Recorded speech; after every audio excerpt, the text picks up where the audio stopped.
എല്ലാവർക്കും നമസ്കാരം. എല്ലാവരും സുഖമായിരിക്കുന്നെന്ന് വിശ്വസിക്കുന്നു. ഇന്ന് നമ്മൾ ഉണ്ടാക്കാൻ പോകുന്നത് പനീർ കൊണ്ടുള്ള ഒരു സാൻഡ്വിച്ചാണ്. അതിനുവേണ്ടി ആദ്യം നമുക്ക് സാൻഡ്വിച്ചിൽ വയ്ക്കുന്ന പനീർ മസാല ഉണ്ടാക്കാം. അതിനായി ഒരു പാൻ ഗ്യാസിൽ വെച്ച് ലോ ഫ്ലെയിമിൽ ചൂടാക്കുക. അതിലേക്ക് 1 ടേബിൾ സ്പൂൺ എണ്ണ ഒഴിച്ച് 100 ഗ്രാം പനീർ ചെറുതായിട്ട് നീളത്തിലോ സ്ക്വയറായിട്ടോ കട്ട് ചെയ്ത് 1 മിനിറ്റ് ഫ്രൈ ചെയ്യുക. അതിലേക്ക് 1/2 ടീസ്പൂൺ ഉപ്പ്, 1/2 ടീസ്പൂൺ കാശ്മീരി ചില്ലി പൗഡർ, ഇത് രണ്ടും കൂടി ഇട്ട് 10 സെക്കൻഡ് ഇളക്കുക. അതിലേക്ക് 1/4 കപ്പ് കോണ്, 1/2 കപ്പ് സവാള പൊടിയായിട്ട് അരിഞ്ഞത്, 3 പച്ചമുളക് ചെറുതായിട്ട് അരിഞ്ഞത്, 1/4 കപ്പ് ക്യാപ്സിക്കം ചെറുതായിട്ട് അരിഞ്ഞത്, കുറച്ച് മല്ലിയില ചെറുതായിട്ട് അരിഞ്ഞത്, 1/4 കപ്പ് തക്കാളി ചെറുതായിട്ട് അരിഞ്ഞത്, ഇത്രയിട്ട് 2 മിനിറ്റ് വഴറ്റുക. ഞാൻ എടുത്തത് പാക്കറ്റിലുള്ള ഫ്രോസൺ കോണാണ്. 1/4 കപ്പ് കോൺ എടുത്ത് 3 മിനിറ്റ് സ്റ്റീം ചെയ്തെടുത്തിട്ടാണ് ഇട്ടത്. നമ്മുടെ മസാലക്കൂട്ട് റെഡിയായിട്ടുണ്ട്. ഗ്യാസ് ഓഫ് ചെയ്ത് ഒരു ബൗളിലേക്ക് മാറ്റി മസാലക്കൂട്ട് തണുക്കാൻ വെക്കുക.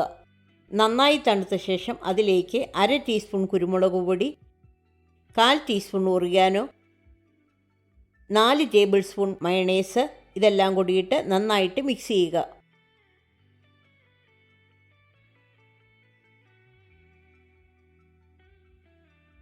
ഇനി സാൻഡ്വിച്ച് ഉണ്ടാക്കാനായി ആദ്യം 2 ബ്രെഡ് സ്ലൈസ് എടുത്ത് ഒരു കട്ടിംഗ് ബോർഡിൻ്റെ മുകളിൽ വെച്ച് പനീർ മസാലക്കൂട്ട് 2 ബ്രെഡ് സ്ലൈസിലും നിരത്തി വയ്ക്കുക.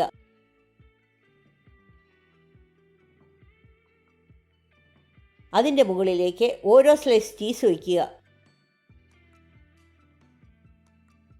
വേറെ 2 ബ്രെഡ് സ്ലൈസ് എടുത്ത് കുറച്ച് ടൊമാറ്റോ കെച്ചപ്പ് പുരട്ടി ചീസിൻ്റെ മുകളിൽ വയ്ക്കുക.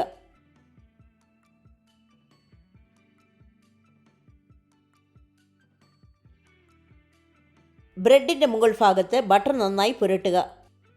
ഫ്രൈങ് പാനിൽ ബട്ടർ പുരട്ടുന്നത് കൊണ്ട് ബ്രെഡിൻ്റെ അടിവശത്ത് ബട്ടർ പുരട്ടേണ്ട ആവശ്യമില്ല. ബട്ടർ നേരത്തെ ഫ്രിഡ്ജിൽ നിന്ന് പുറത്ത് വയ്ക്കാൻ മറക്കരുത്. ബട്ടർ സോഫ്റ്റ് ആയില്ലെങ്കിൽ ബ്രെഡിൻ്റെ മുകളിൽ പുരട്ടാൻ പറ്റില്ല. തണുപ്പ് മാറാതെ പുരട്ടാൻ ശ്രമിച്ചാൽ ബ്രെഡ് മുറിഞ്ഞു പോകും. ഇനി സാൻഡ്വിച്ച് ടോസ്റ്റ് ചെയ്യാനായി ഒരു ഫ്രൈങ് പാൻ ഗ്യാസിൽ വെച്ച് ലോ ഫ്ലെയിമിൽ ചൂടാക്കുക. 1 ടേബിൾ സ്പൂൺ ബട്ടർ പുരട്ടി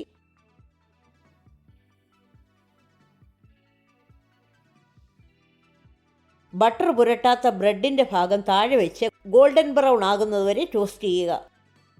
എന്നിട്ട് തിരിച്ചിട്ട് ബട്ടർ പുരട്ടിയ ഭാഗവും ടോസ്റ്റ് ചെയ്യുക. കരിഞ്ഞു പോകാതെ പ്രത്യേകം ശ്രദ്ധിക്കണം. ഈ സാൻഡ്വിച്ച് എല്ലാവർക്കും ഇഷ്ടപ്പെട്ടെന്ന് വിശ്വസിക്കുന്നു. ലൈക്ക് ചെയ്യാനും ഷെയർ ചെയ്യാനും സബ്സ്ക്രൈബ് ചെയ്യാനും മറക്കരുത്.